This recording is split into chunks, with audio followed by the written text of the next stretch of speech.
Rasululloh sallallohu alayhi va sallam shunday marhamat qildilar. Huzurimga Jabroil keldi va o'qi dedi. Men o'qishni bilmasligimni aytdim. U yelkamdan siqib oldi-da, to o'limim kelgani haqida o'ylamagunimcha qo'yib yubormadi. Keyin qo'yib yubordi va o'qi deb buyurdi. Men yana o'qishni bilmasligimni aytdim. U yana yelkamdan siqib oldi va endi o'limim haqida o'ylaganimda qo'yib yubordi-da, o'qi dedi. Men nimani o'qishim kerakligini so'raganimda u aytdi. Yaratgan Robbing nomi bilan o'qi. U insonni alqdan yaratdi. O'qi, Robbing karamlilarning karamlisidir. U qalam bilan ilm o'rgatgandir. U insonga bilmagan narsasini o'rgatdi.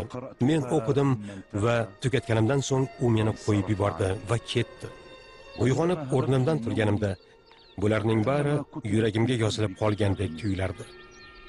G'ordan chiqib tog' yarmiga yetganimda osmondan kelgan ovozni eshitdim.